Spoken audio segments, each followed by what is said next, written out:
নমস্কার। যুক্তি তর্ক সঙ্গে অর্কয় আপনাদের স্বাগত। আপনাদের সঙ্গে আমি অর্কপ্রভ সরকার। একটি নিউজ নেটওয়ার্কে সাক্ষাৎকার দিতে গিয়ে প্রধানমন্ত্রী নরেন্দ্র মোদী বলেছেন বাংলায় বিজেপি সুইপ করবে। তিনি বলেছেন 35টা আসন পাবে বিজেপি, দাবি করেছেন। প্রধানমন্ত্রী বারে বারে আসবেন বাংলায়, অন্তত 20-22টা সভা তিনি করবেন। কারণ সেন্ট্রাল আইবির রিপোর্ট, বিভিন্ন জায়গা থেকে ফিডব্যাক ইত্যাদি পেয়ে বিজেপির শীর্ষ নেতৃত্ব মনে করছেন পশ্চিমবঙ্গে এবার গেরুয়া সুনামি অবশ্যম্ভাবী। উত্তরপ্রদেশে তাদের আসন কমতে পারে, মহারাষ্ট্রে তাদের আসন কমতে পারে, কিন্তু পশ্চিমবঙ্গ তাদের অনেক ঘাটতি পূরণ করে দেবে। উড়িষ্যাও করবে, পশ্চিমবঙ্গ করবে, বিন্ধ্য পর্বতের দক্ষিণে তেলেঙ্গানা বিজেপি ভালো ফল করবে, কর্ণাটকে 2-4টে আসনের ক্ষতি তেলেঙ্গানা পুষিয়ে দেবে, আর তামিলনাড়ু কেরালায় বিজেপির খাতা খুলবে। দেখুন, নির্বাচন, তৃতীয় দফার নির্বাচন যত এগিয়ে আসছে, আরো 5 দফায় ভোট হবে, বিজেপি কিন্তু জাতীয়তাবাদের বিষয়টাকে সামনে এনেছে। তার সর্বোৎকৃষ্ট প্রমাণ হচ্ছে উজ্জ্বল নিকমকে মহারাষ্ট্রে মুম্বাইয়ের একটা কেন্দ্র থেকে প্রার্থী করা, যে কেন্দ্রে বিগত 10 বছর ধরে সাংসদ ছিলেন প্রয়াত প্রমোদ মহাজনের কন্যা পুনম মহাজন। 26-11 সরকারি কৌশলে ছিলেন উজ্জ্বল নিকম। 93 সালে মুম্বাইয়ের ধারাবাহিক বিস্ফোরণে সরকারি কৌশলে ছিলেন উজ্জ্বল নিকম,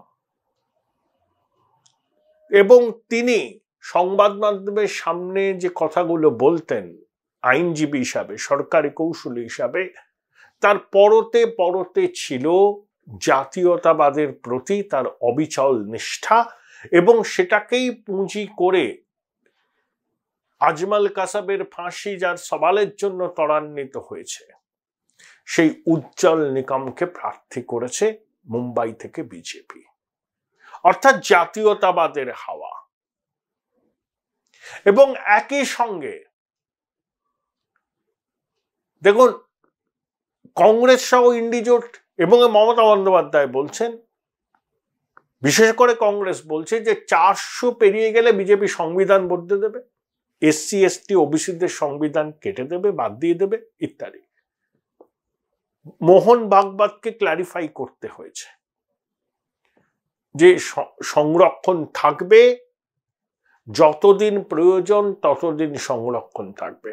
মোদিজি বলেছেন তার জীবদ্দশায় যতদিন এনডিএ ক্ষমতায় থাকবে SC ST ওবিসিদের সংরক্ষণ কেউ কেড়ে নিতে পারবে না। বরঞ্চ তিনি কংগ্রেসকে দোষী ঠাউরে বলেছেন যে SC ST ওবিসিদের কোটা থেকে কংগ্রেস তাদের ভোট ব্যাংকের জন্য সংরক্ষণ করতে চাইছে।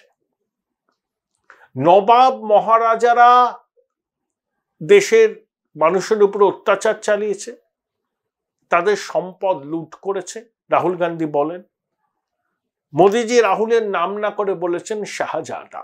শাহজাদা রাজা মহারাজাদের নিয়ে খুব চিন্তিত, কিন্তু সুলতান, বাদশাহ, নবাবদের নিয়ে মুখে কুলু পেটেছেন। বাবরি মসজিদ কারা ধ্বংস করেছিল? কারা কোটি কোটি সনাতনীদের তলোয়ারের মুখে রেখে ধর্মান্তরিত করেছিল? কারা জোর করে বলপূর্বক সনাতন মাতৃশক্তির সম্ভ্রম নষ্ট করেছিল? তাদের নিয়ে শাহজাদা চুপ কেন? বরোদার মহারাজা আম্বেদকরকে বিলেতে পাঠিয়েছিলেন লেখাপড়ার জন্য।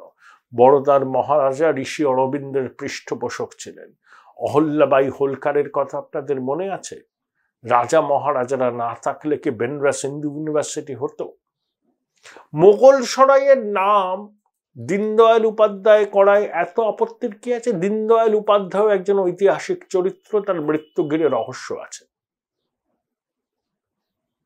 মোগলসরাই নামটাকে রেখে যেতেই হবে, নামের কোনো পরিবর্তন হবে না। এই প্রশ্ন তোলা কি অপরাধ? এই প্রশ্ন তুললে কি মেরুকরণ হয়? নিজ ধর্মে স্থিতি, সনাতন ধর্মে প্রীতি, পরধর্মে সম্প্রীতি, এটাই আমাদের আদর্শ। এবং ভারতবর্ষের সংখ্যাগরিষ্ঠ মানুষ সনাতন ধর্মাবলম্বী বলে ভারতবর্ষরা ধর্ম নিরপেক্ষ। যারা সংখ্যাগরিষ্ঠ মানুষের একটা ক্ষুদ্র অংশের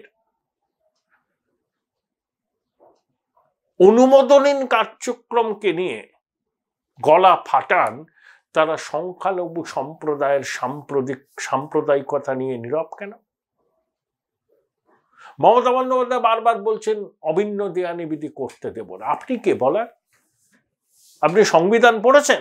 সংবিধানই বলেছে সময় হলে রাজ্য এবং দেশের সরকার অভিন্ন দেয়ানিবিধি প্রণয়ন করুক। সিএ তো বিধি প্রণয়ন হয়ে গেছে, আপনি সিএ আটকানোর কে? সাম্প্রদায়িকতার তাস ইন্ডিজোট খেলছে। এদের ধর্মনিরপেক্ষতা মানে ভোট ব্যাংকের তুষ্টিকরণ। আর আমরা পজিটিভ সেকুলারিজমে বিশ্বাসী, যাতে উন্নয়নের সুফল জাত, ধর্ম, বর্ণ নির্বিশেষে প্রত্যেক ভারতবাসী পায়, সেটা সুনিশ্চিত করা। দেশের সম্পদের উপর সবার অধিকার, ভোট ব্যাংকের সব থেকে বেশি অধিকার দেশের সম্পদের উপর নয়। এটা দর্তহীন ভাষায় বলি, নয়। সবার অধিকার দেশের সম্পদের উপর, শুধু ভোট ব্যাংকের সর্বাধিক অধিকার দেশের সম্পদের উপর নয়। কংগ্রেস একবার ধর্মের ভিত্তিতে সংরক্ষণ করতে গিয়েছিল, কিন্তু সুপ্রিম কোর্ট রাজি হয়নি। তাহলে কংগ্রেসের এই টেন্ডেন্সিটা আছে। এখানেও দেখুন এই রাজ্যে ভোট ব্যাংকে খালি ভয় দেখানো হচ্ছে যে বিজেপি আসলে দাঙ্গা হবে। 10 বছর দেশে দাঙ্গা হয়েছে, তোমাদের দেশ থেকে তাড়িয়ে দেওয়া হবে। সিএ হচ্ছে নাগরিকত্ব দেওয়ার আইন, নাগরিকত্ব কারার আইন নয়। Join Indian Institute of Hotel Management now. Right choice, right decision.